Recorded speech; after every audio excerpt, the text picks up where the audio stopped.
Today, we're going to dig into the origin story of one of Rome's most notorious emperors, Gaius Caesar Augustus Germanicus. But you probably know him by his childhood nickname, the one that became infamous, Caligula.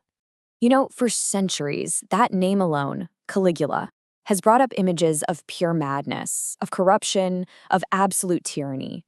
He's pretty much become the historical shorthand for a ruler who completely lost touch with reality. And that's really the big question, isn't it?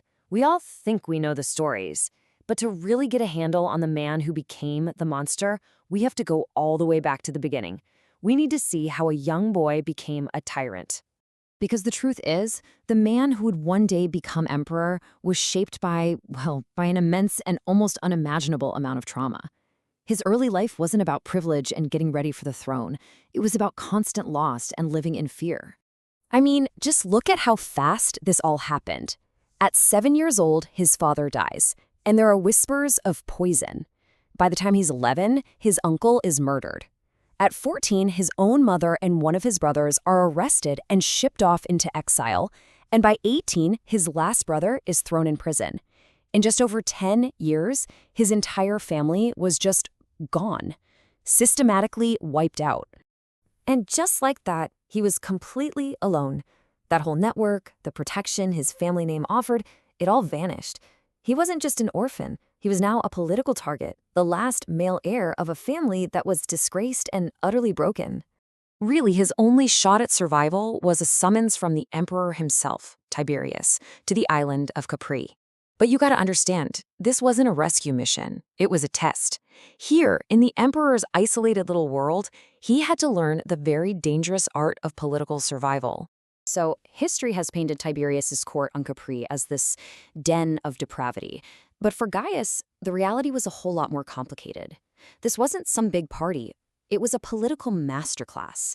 He was there to watch and to learn how the levers of Roman power were really pulled, sitting right there with Tiberius's most trusted inner circle. And you know what? He was a quick study. The historian Philo, who actually met him, said Gaius developed this incredible knack for reading people. On Capri, that wasn't just a neat trick. It was how you stayed alive. You had to know who to trust and, more importantly, who to fear. Just try to imagine the kind of self-control that takes. He had to stand there, silent, while his own mother and brother were executed on the emperor's orders. He had to master this kind of tactical indifference, never ever letting on what he was truly thinking or feeling. Any little sign of dissent could have been a death sentence. But then, in 37 CE, Tiberius died, and suddenly, the survivor of Capri was the heir to the throne. And as he journeyed back to Rome, something pretty remarkable happened. He wasn't met with suspicion. He was met with absolute overwhelming joy. This was the mood of the entire city.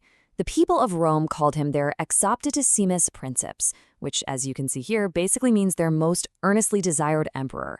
The son of their beloved hero Germanicus was finally in charge, and the city partied for 3 straight months. And his first moves just made him more popular. First thing, he ended Tiberius's awful treason trials. Next, he paid out all these long-delayed inheritances and even threw in some of his own money to make sure everyone got what they were owed.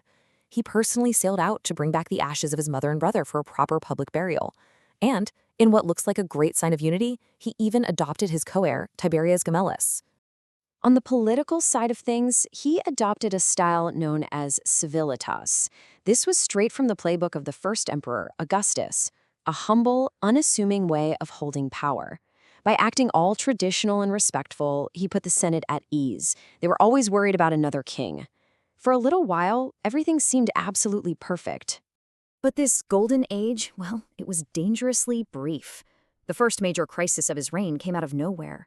And it didn't just threaten his life, it threatened the stability of the entire Roman Empire. Just a few months after taking power, in October of 37 CE, Gaius got incredibly sick. We're talking deathly ill. And as he lay there, a dangerous succession crisis started to bubble up. His rivals definitely saw an opportunity. But Gaius recovered. And the man who came back from the brink of death was not the same person.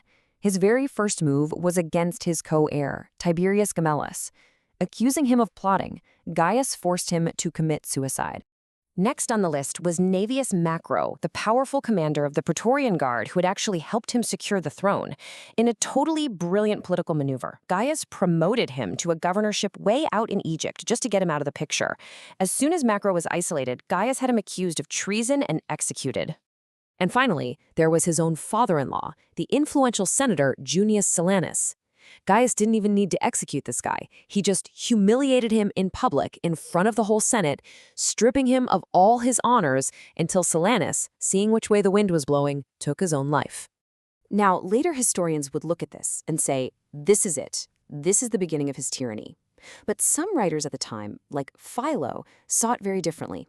From their point of view, it was a brutal but necessary political calculation. After a succession crisis like that, there was just no middle ground. And that leaves us with the big question, doesn't it? Were these ruthless purges the cold, calculated moves of a survivor who knew exactly how the Roman power game was played? Or was this the moment that the traumatized boy finally snapped and unleashed the monster that history remembers?